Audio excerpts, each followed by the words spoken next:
candid conversations, unfiltered opinions, and humor with Abeg Vex Podcast. Hello, everybody. Welcome to our episode today. It's one of, I would say, resilience and reinvention, self-reinvention. And I have the absolute pleasure of having with us today, Bethany Jeanfreau. So Bethany is a fractional chief marketing officer. I'm learning this role, so come with me on this journey so she can teach us about what she does. Hi, Bethany. Welcome. Hello. Thanks for having me here. I'm grateful you were able to make it. I know we got talking, and your story and your journey is something that I know a lot of people can benefit from and would love to hear. So what is a fractional chief marketing officer? What is that? What is that role? So I lead the marketing departments for my client companies, like a chief marketing officer, marketing strategy, and then oversee implementation. But instead of being in one company full time, like a traditional CMO, I have client companies where I work a few hours a week for one company. And so I have multiple companies I can work with at a time. Oh, that's nice. That's great. Do you have any specific niche? Like, your clients, are there all specialties, or you have like a focus? Yeah, I have a niche that I serve. I love to work with clients in the health and wellness space. It's an industry that's close to my heart, and just to work in that industry makes me happy. Great. So how did you get involved in marketing? How did that journey start? It was an accident. As many things in life are, actually. I started off years ago in event marketing, and I was working as a management consultant. And this is many years ago when I was living in Shanghai. And in order to have, to gain clients, I would host events. And started off there and did more event marketing when I owned my own company a couple of years later, also in Shanghai. And then about 6 years ago, almost 7 years ago now, I started to learn digital marketing and found that's much more my speed than event marketing. And that was actually working in my family's company. And came to realize after not too long that I like it. And then, saw a couple of successes under my belt and realized, this could be my deal. So when I left the family company about a little over a year ago now, I took some time off and then realized, I enjoyed marketing so much, I want to make that my next step. So after a few months off, I decided to become a fractional chief marketing officer. That's beautiful. So you casually just mentioned Shanghai, right? Casually. So how did that happen, Shanghai, and having to have the experience of event marketing? And, Shanghai is in China, and it's either Cantonese or Mandarin or the other Chinese languages spoken. So please walk us through that journey. How did that start? Ending up in Shanghai and doing marketing there. Yeah. So I'm a longtime expat. I haven't lived full time in the United States since 2011. So it's been quite a while since it's been quite a few years. And so this came about because I actually spent the last year of my undergrad degree studying in Paris, and my husband joined me. And we realized after living there for almost a year that life full time in the United States is just not for us. There's so many adventures to be had when you live in a foreign culture. But that was also 2008. It was recession time, and that's when I graduated from college, which was a really miserable time to graduate from college. And jobs were sparse in my hometown of Portland, Oregon. And my husband and I knew we wanted to head back overseas for our next adventure. So I was chatting with a friend, and he said, "Oh, I'm teaching English in China. It's a great job for right after graduation. Come on over." So we did. And we ended up in Shanghai for about 9 years or so there. And in that region of China, at least. And we really liked it. It was definitely an adventure to live there.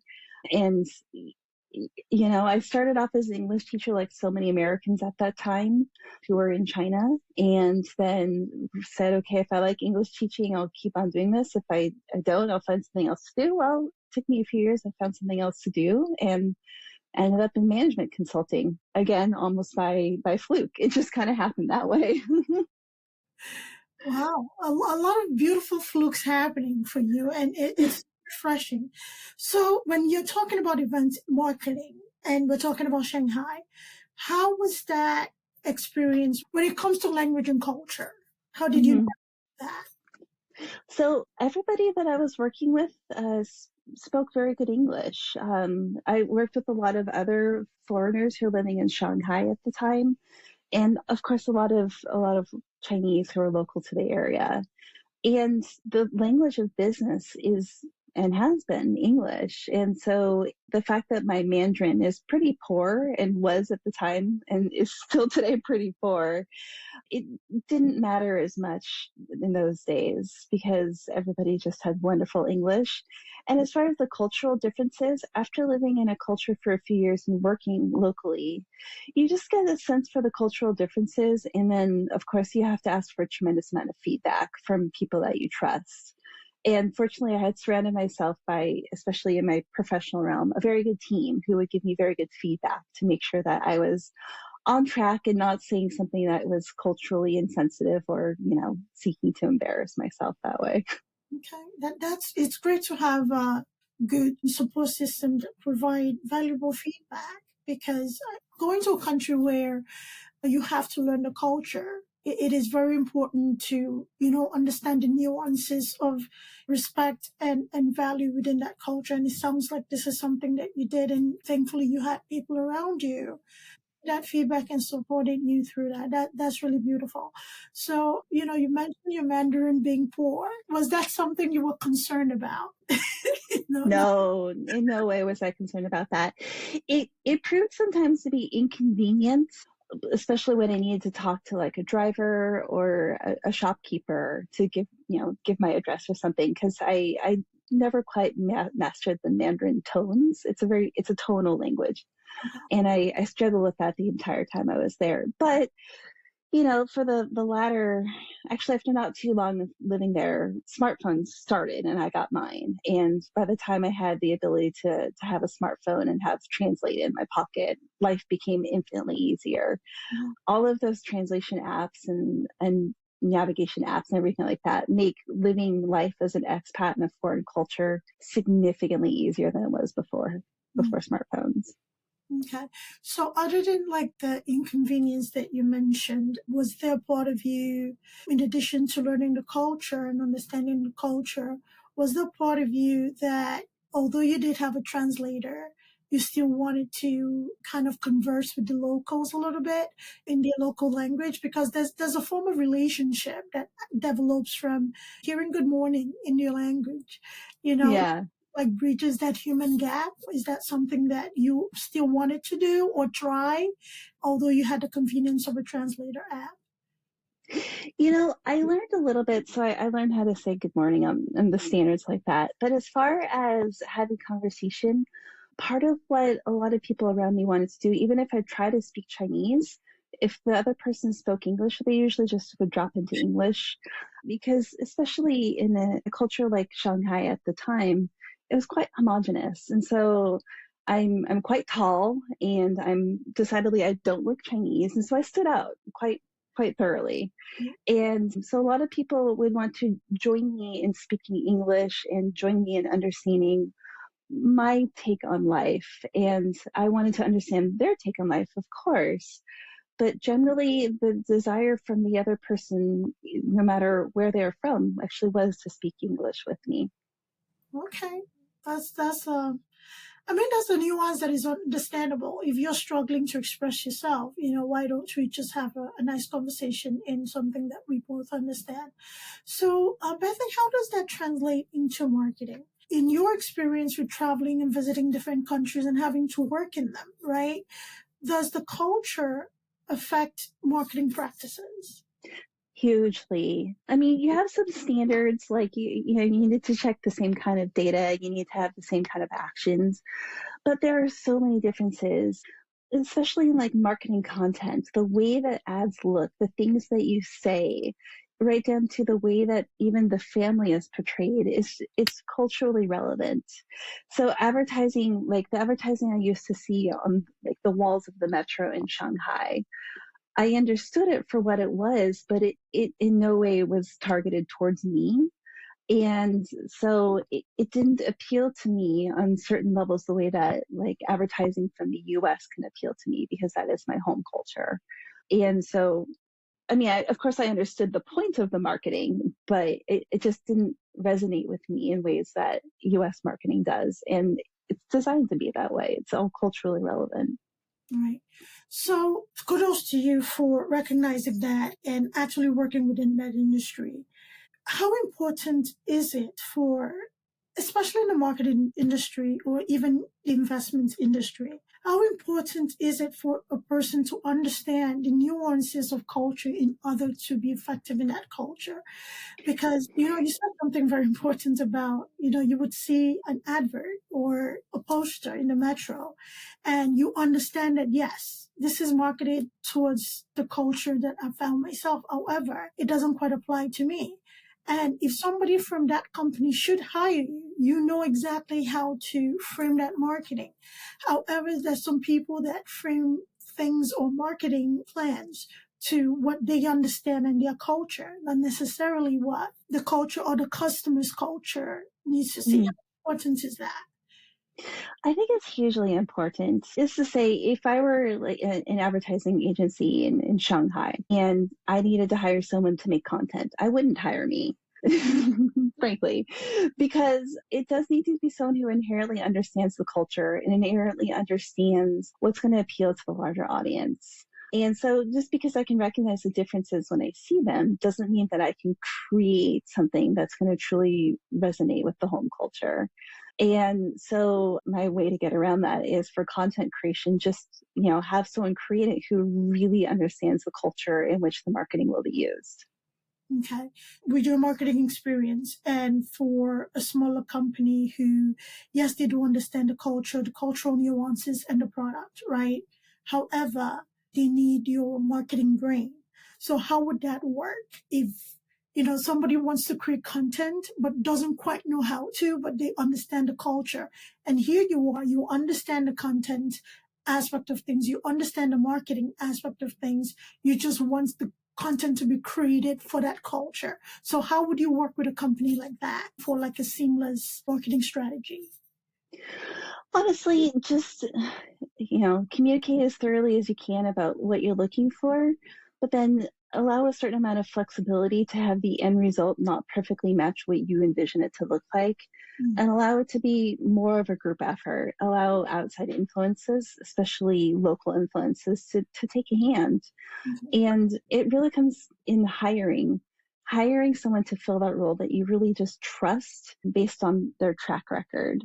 And so if they have a good track record, if they have good references that check out, that they've done good work in the past, and they understand what's needed, which you can, suss out in an interview, hopefully, then a huge amount of trust is what's needed to make sure that the relationship goes forward and that you can collaborate in the ways that you need to. Great. So health and wellness, how did that niche interest you and how come? So for my last few years that I was living in Shanghai, I actually owned and operated a health and wellness coaching company with my husband. And we did some unusual things that were just super, super fun. And ultimately working in that field to help people to achieve their vision of who they want to become, both mentally and physically, I found to be hugely rewarding for me to see it in my clients and to see it in the people who I was serving at the time. It was a very profound experience for me.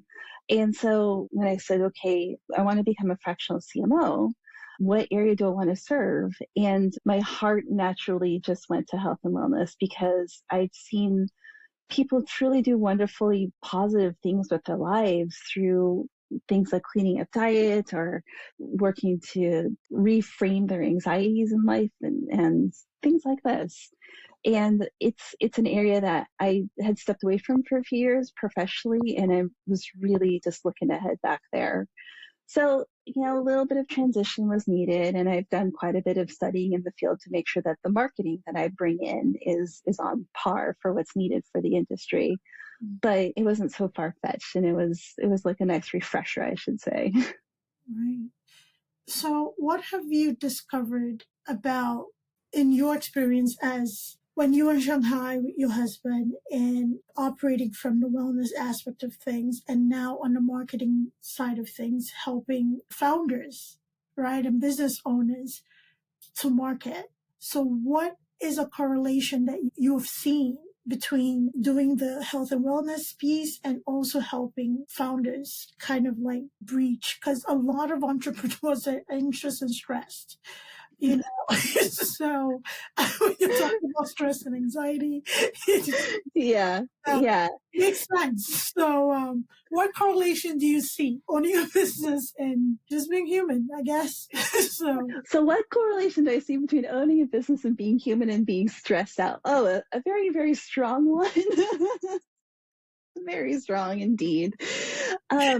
As far as how like stress and anxiety plays out in my marketing, they're definitely a bit more removed. Marketing is more data driven, more system driven versus what I was doing before with the coaching, which was, yes, there were certainly systems involved, but it was an interpersonal experience, much more in depth, much more emotional than marketing. That's a fair statement to say. But as far as entrepreneurs, I talk with, it's obvious that entrepreneurs are in stressful situations, and so what I like to do is to talk about how I come in as a fractional CMO, and especially if you're the founder or entrepreneur doing the marketing yourself, I take that off your plate so that you don't have to spend the hours during the day doing the marketing that you otherwise would. I also can take some of take the leadership of the marketing off the plate, the high level decision making, the strategizing.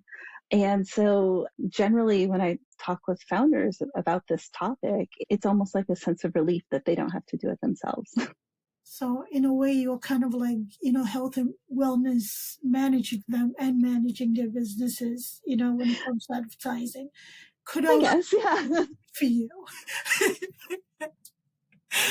So when it comes to entrepreneurs and founders managing everything, including marketing, what is your take on, I'm going to talk in two parts: traditional ways of doing things, which was more, people still, I shouldn't say was, which is more labor intensive, time consuming, versus the new age management of things, or business management or advertising, that is more AI driven, which is less labor intense and time saving, and most times cost savings. What is your take on the two models and where we're going for the future? My take on the two models, the older laborious versus the new, which uses AI. I'm a huge fan of AI. I use it pretty much daily in my work, especially if I use a lot of AI for ghostwriting. Now, okay, to be fair and to be honest with you, I'm not the strongest writer. And so I use a lot of AI to ghostwrite for me. And what that does is it just saves a tremendous amount of time in the day so that I can focus on other things that AI can't do, because there's plenty in marketing that AI just doesn't cover. And then ultimately, at the end of the day, if I really just wind up a lot of my work because AI has saved time, I go outside, I see the sunshine, I take a walk, I have a life. And would I rather spend my time like writing a report or writing a long email, or use AI to ghostwrite it for me and then have more time with my family? You better believe it's the latter. You said something that I echo a lot with the use of AI. There's certain things that AI cannot do. And even with the work that you use any AI or any language learning model to create, there's still a need for human oversight. So Indeed. it's not like AI is taking over everything. So what would you say to the founders who are like, oh, you know what? I don't need anybody I have this AI system that does everything for me. I don't even have to look at it twice. Do you think that there's a risk of running into problems with that because there's no human oversight? Or do you feel like we're slowly or very quickly moving to a point where people are just doing away with human oversight? If people do away with human oversight when they're interacting with AI, I think that's a mistake. Here's why. AI makes mistakes. It has hallucinations. It straight up just gives wrong information from time to time. Furthermore, let's say you use it to write an email and then don't proofread the email, not only can mistakes be made or just completely wrong information be given, but it can easily sound like AI and it can easily sound like it's not you speaking. And I think that readers, especially modern readers, are attuned to this. And if something sounds like AI, it's like, why didn't they take more time to at least train their AI to sound like a normal human being instead of sounding like an AI? It is important if you're going to work with AI to train your AI to have a voice that you want and to speak in a certain way that you want. But even with that, it's important with every piece of content written that you have a good read over and edit it according to what you truly want it to say. Otherwise, you run some huge risks. With that said, what is your take on a lot of the AI marketing bots? And there's a number of them. I'm not doing free advertising, so I am not going to mention them by name. Sure. So, what is your take on strictly using an AI bot, especially when it comes to marketing aspect of, let's say, an e-commerce business that is in the health and wellness space, as opposed to having, again, that human interaction of sort, depending on the market, because market does change depending on the season, right? So even in the health and wellness space, yoga can be done outside in a park. You can organize a community run in nicer weather, as opposed to in the wintertime where everything kind of has to be done indoors. It doesn't have to be. I mean, you can be out in the cold. Please don't listen to me. But, people prefer to do things indoors as opposed to out, like in the cold where it snows. So what is your take on that? Because again, I can own a business or I own several businesses, but I am not, my niche is medical healthcare, right? Okay. I'm not an expert when it comes to like SEOs and whatever. I have to depend on people who do that. So somebody who does not, yes, I do learn those things. I do know the principles, governing them, but I am no expert. So what do you make of people who completely, totally depend on whatever AI marketing system out there, as opposed to maybe having an expert take a look at it? If you're going to just use AI for your marketing, I mean, AI can really take you far, and AI can really provide a lot of really, really useful information. But just like I was talking about, it is best if you have a person who truly understands what they're doing to oversee the AI, just to double check, just to make sure that everything is correct, because AI is not always correct. I actually read an article recently about how instances of the AI hallucinating are going up. And in my own personal use of AI, I am experiencing that more and more.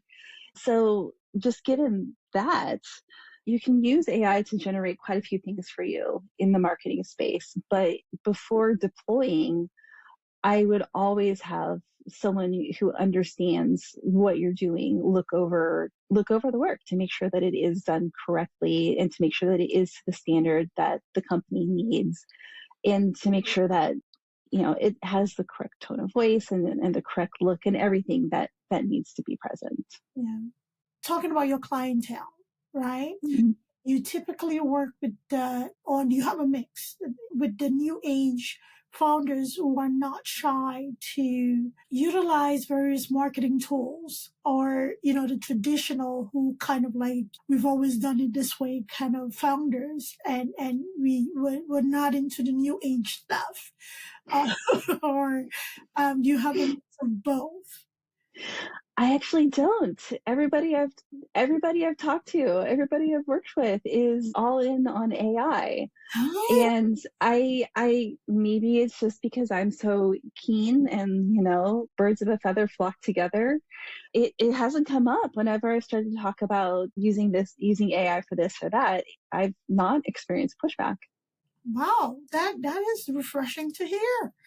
Nice. So if you were to encounter a traditional founder, how would you handle that? Honestly, because I so value AI in my work, if I was to meet a traditional founder who was completely 100% opposed to it, I don't know that their working relationship would work out in the long run. And so I might help them to find another fractional CMO who could help them, because it's such a foundational piece in what I'm doing. And I think it would be a struggle for me personally and professionally if I was to take on a client where the use of AI was say forbidden, for example. I don't know that would be a good fit. And fortunately, I am in a position to work with clients where the ways of working and foundational things like AI come to understand if we see eye to eye before working together. Sounds good. Sounds like a smart move. So in talking about finding another fractional CMO to work with, what should founders look for in a potential connection with somebody they need for marketing? If you're the founder of a company, owner of a company, take a look at what you need to do. Okay. Do you need to generate leads? Do you need to get people to come to your events? Is it e-commerce? And so you need online sales? What is it you need? And then look for someone who has experience in that field, because someone could have spent their entire career doing, let's say, for example, e-commerce, and they could be extraordinarily versed in the ins and outs of e-commerce and then become like a fractional CMO or marketing consultant, for example. And then if they are put in a world where they suddenly need to like host an event for 500 people, that's going to be a bit of a mismatch. So just make sure that their background matches what it is that you're doing. Look for some references to have other people get input from other people as far as how they work. And then ultimately talk with the person for a while. Do you think that you could work with this person? Do you have an ease of relationship with this individual where you can talk about your business and feel like you're listened to, and talk about your business and have the other person, respond in ways that you'd be hoping for, with positivity, for example, or whatever it is that's important to you as an individual. But ultimately, this is going to be another person you're going to work with.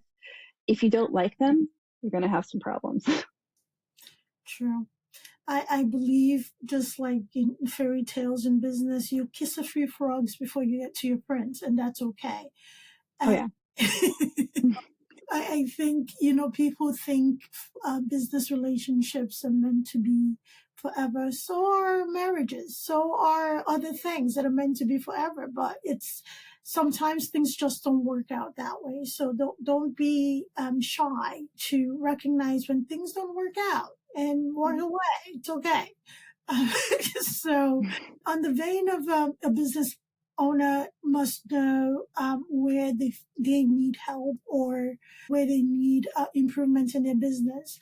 And, from a marketing standpoint, I'm sure you've seen this, where a business believes they need one thing, and then you get in there like, you kind of sort of need.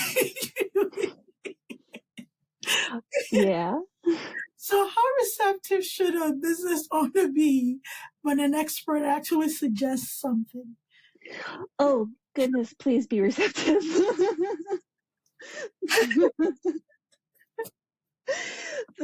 That's if I'm in a situation where I'm giving marketing advice, you can be assured that the marketing advice I'm given is not only based upon my years of experience, but I've also done research for that specific scenario.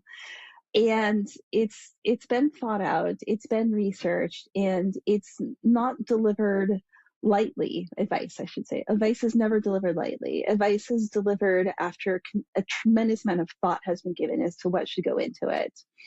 So if you hire a marketing expert and then ignore their advice, I mean, that doesn't seem entirely logical to me. So, and from the marketing point of view, from the outside point of view coming in, if I'm working with a founder or an owner and I give advice and they just blatantly ignore me, it's not personally motivating for me to deliver my best work if I feel like I'm just going to perpetually be ignored. That's a great way to shut down not only a marketing expert, but really anybody who you're seeking to work with. If someone knows their field, they give you advice and you just blatantly ignore them, that's demotivating, and a lot of people would not tolerate that type of action for terribly long. True, but in the founders world and the owner entrepreneur world, I think some people get so married to the idea of what they think they need as opposed to what the problem is. Yes. And often the problem they see is just a symptom of something bigger. Yes. And I see people struggle a little bit with that, but that's not what I kind of want. I think I want this. Is like, great, you do want this, but to get to this, you have to fix all these things along the way. And it can be overwhelming for some people, but it's good to take the advice of the expert you hired. Yes. Just a suggestion, you might want to take the advice and fix things, or at least address things. Things happen. Founder's life is never linear, and you don't always see the picture in completion when you're focused on your product. Everything around you is the extra stuff that helps that product. So thank you for saying that. I hope you heard that. Be receptive before you hire, please. So for a young lady or a young gentleman listening to us talk today and wanting to take that leap and just explore what life has to offer, which is basically what you did, Bethany, is exactly what you did. And a series of oopsies, call them, it was accidental, right? A series of oopsies have led you to where you have found fulfillment, right? Mm-hmm. You tried something, right? Presented to you. So what would you say to a young person who's actually looking to start life, whether they are sophomores, seniors in whether university or high school, and they just want something different than the traditional life? I've been asked this question quite a few times because of my overseas living, because I've lived in 5 countries now.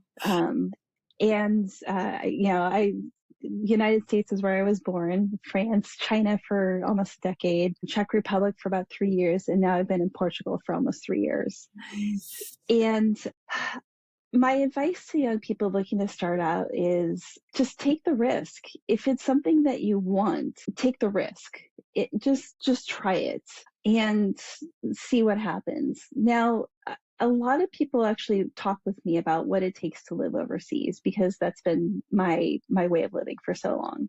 And one of the things I've come to realize is whenever I've told people what I'm doing, especially when I was leaving the States for the first time in a real definitive way, not my study abroad, but when I moved to China, I had endless people telling me, oh, you can't move to China. You don't speak Chinese. You can't move to China. You don't know anybody there. You're getting into a career that you've never done before. All of those things are true. But I came to realize those are the reasons why that person will never move to China. I don't have to feel that way. I don't have to think that way. The people around me are saying these things because they are concerned. And I can appreciate that my friends and my family are and were and have been concerned for me because I have made many decisions that most people do not make. But I don't have to pick up those reasons as my own reasons. I don't have to live with that And once I make a decision about a move or a career move, something like this, it is my own. And I've definitely have made bad decisions in the past, and for which I have suffered some consequences, but I'm still standing. The old heart's still ticking away. It didn't kill me. And you learn from it. And I think that's true of every life. And you're going to learn lessons whether or not you follow your dreams or not. Time will pass. You'll go to bed at 22 and wake up at 44, just like everybody else. And I say that because I just turned 44. So and the time will pass, and it just depends on what you want to do with it.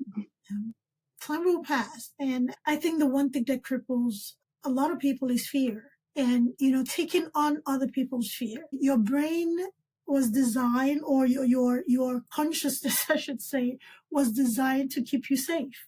Mention of anything that is outside of the realm of what it perceives to be safe, that comfort zone, it's going to react. And, you said it so beautifully. The reason that person is never going to move outside of their area is what they project on you, right? Mm-hmm. It is up to you to take that and do with it whatever you please. The first person who had a bite of an apple, I'm sure, was scared and was told this going to kill is a red fruit, but it had a bite. All right. The first person to discover mushrooms. I mean, some people didn't live to tell the tale because, but he tried it, right? That's a human experience. You're going to make mistakes. As long as they're not mistakes that cost your life or put you in a very dangerous situation, whether it's with the law or whoever, if it's an experience to have a life experience. That sound like big alphabet super words, but if it's an experience for you to explore your life, why not do it? If you're scared, do it scared. Most things in life come out of just trying something when you are not completely sure. If you knew the outcome, you wouldn't ask the questions. So know the outcome. Go for it. Go for it. Try out that thing. Live in that new city. Maybe try a city, a town, and then maybe go to a different country. The world is so big. I have lived in 2 continents, so I'm trying to be like Bethany at some point, all over. But, even if I'm not able to live in different places, I absolutely love traveling. I travel and experience different cultures. Surprisingly, I went to Hong Kong, a few years back, 2 years ago. And, when we're talking about English being spoken, that is something that took me back. I'm like, oh my goodness. Mm-hmm. I'm trying to learn Cantonese and Mandarin, but everybody's speaking to me in English. So Oh yeah. So you have those experiences. You understand the culture. You respect the culture. I cannot stress this enough. Respect for the culture is very, very important. So if you're looking to travel to other people's country and they have cultures that are different from yours, it is very important that you understand the nuances of their culture so you can respect it. Because people love to have people visit and be in their country. So thank you for that. And for anybody listening, mom and dad and uncles and aunties will always be concerned, Oh gosh, yes. They sure will. They'll always be concerned. Do what works for you. So Bethany, thank you for being here. You left a few golden nuggets already. But I want to specifically ask, because I do this with all my guests, please, before you leave Golden Nuggets, I want you to tell our listening audience where they can find you, what your products and services and your offers are. So if anybody's listening, any founder, entrepreneur, whoever you are is listening to us and they're like, okay, I'm tired of being the marketing, the sales, the, advertise. I'm tired of doing everything by myself. I need somebody like Bethany or Fractional CMO to come in and help. Please let them know where they can find you. You can find me on LinkedIn just by searching by my name, which is written, visually on this podcast. So yeah, I will not try to spell out my last name phonetically for you. Just look it up. The other thing you can do is go to my website, which is Red Rhino Exec, EXEC, redrhinoexec.com. And just drop me a message. And yeah, if you want to talk marketing, or you want to if you want to talk international living, just drop me a note. I'm happy to talk with anybody about all the topics we've been chatting about today, or often we're chatting about, but I love it. It's so much fun. So yeah, never hesitate to drop me a line. Absolutely. That's beautiful. So she hesitated to spell her last name. We'll make it available in the show notes. So yeah, website, LinkedIn, everything about Bethany will be in the show notes. So please listen, click in, find her, work with her. She is an incredible human being. So, she has maybe a thing or two to tell you about international leave. I'm just saying, if you want to explore it, go ahead. So what golden nuggets can you leave for our listeners? So regardless of where they fall, people seeking to reinvent themselves, try a different career, or founders who are looking to utilize experts like yourself, especially with marketing in their business.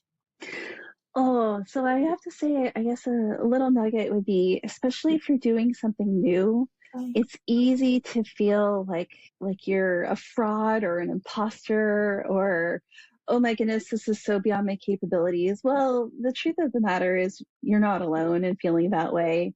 So just give it a shot, whether it's, getting into a new career, be it in marketing or other, whether it's moving someplace to a town that's far away or a country that's far away.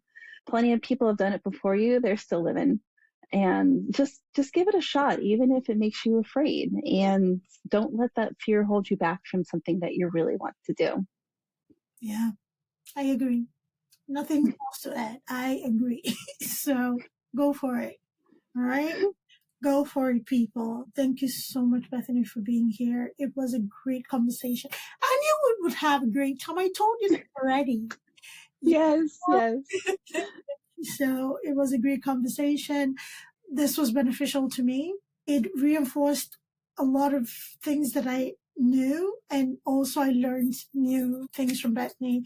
And I hope it was the same for you, because indeed it was. Yes. So I absolutely love it. So thank you. And thank you guys for tuning in. Thank you for listening, and take care of yourself. Do it scared, do it afraid, jump in, do it. Experience. All right. All right. Thanks so much. Bye, everybody. Thanks for tuning in to Abeg Vex Podcast. If you enjoyed today's episode, don't forget to subscribe, rate, and leave us a review. It really helps us out. We'd love to hear your thoughts and continue the discussion. So join us on social media or drop us a message. Until next time, keep exploring, stay curious, and keep pushing the boundaries of your world.